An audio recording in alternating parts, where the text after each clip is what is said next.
Okay, nothing boils my blood like horribly done repairs when it just doesn't really need to be done. You can see here there's a little hole.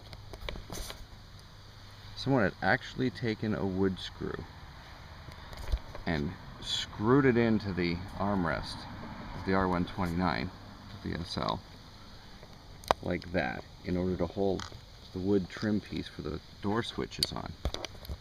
Like, for God's sakes, it's so simple to fix this. They're old, they come loose. Very simple. Pull back the door release lever. Under here there's a second piece of wood. Pull this up and out. There's two little spring clips on the bottom.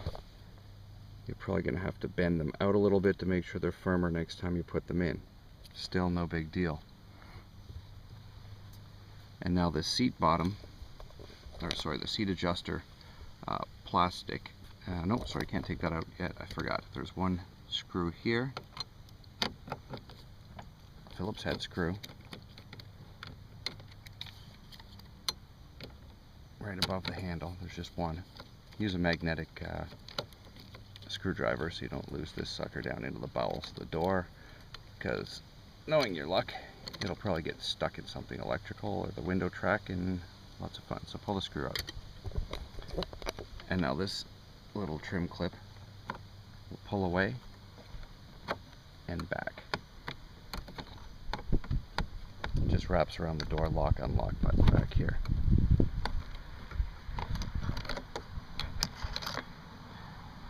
And that's it. It goes in this way. So now that that's off, we can just pop the lower panel off. In here are two little clips that face forward and hold on to the trim panel. Don't pull from this edge, you'll break those two little fingers. From this side, from the armrest side, I'm just using a trim removal tool. Gently pop it out.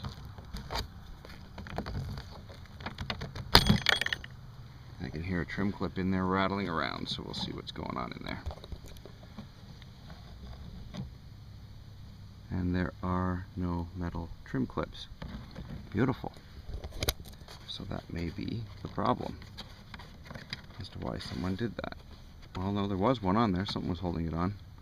There's probably only one. I did do one of these before, and there was only one clip on it. The top one, was either the top or the bottom had broken. Bottom one, that's right. Let me steady this a little bit. There's a top and a bottom one. Now the top is of the wood molding here is held in with this. So if you've only got one of these trim clips on the back, there's a little spring clip that pushes in here, which just sounds like what flew out when I opened it up. Put it on the bottom one, spread it out so it's a little further open. Don't go nuts, just spread it out a little bit so it's nice and tight in there. Insert front first and then pop the back in. Now if we look on the back here, yeah, obviously someone in the past has yanked on it. You see the little fingers, there's one finger left that actually holds it into the behind the trim panel here. So I'm going to have to get a magnetic pickup tool and try and drag that other clip out of there, or if there's not two inside the door panel. I'm just going to reach down there with the pickup tool and drag it out. And like I said, installation is reverse of pulling it out. Pop this in forward this way. This is the only little finger on this one. There's only one little finger left, so it's going to fit around. Sorry, you got to slide it in backwards first. Slide in the back, and then that'll push forward.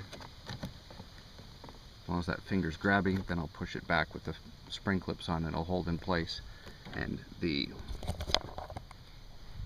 trim piece here will keep the top in. So if I've only got one clip, I'm going to choose to put the clip on the bottom because the top will retain at the top. And we'll see what it looks like in 2 seconds if I can get that clip out of there. Okay, clip retrieved. I'm down in the bottom of the door.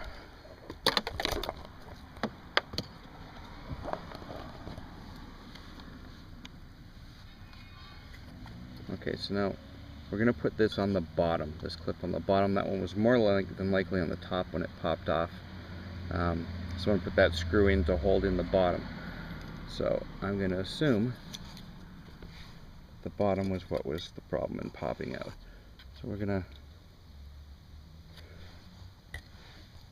just opening up this retaining tab on the back of the clip to make sure it doesn't pop out if I have to pull this thing out again. Slide it into the bottom. Like I said, the top is going to be retained by the top trim piece. I'll put the connector back in.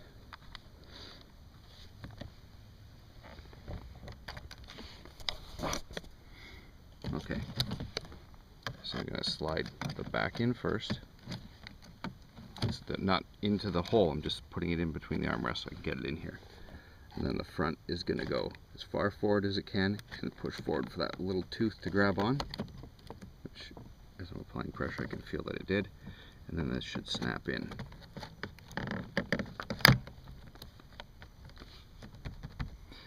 Which it did. So it's securely in there without needing a stupid screw. And like I said, the top, this wraparound retainer that wraps around the door lock,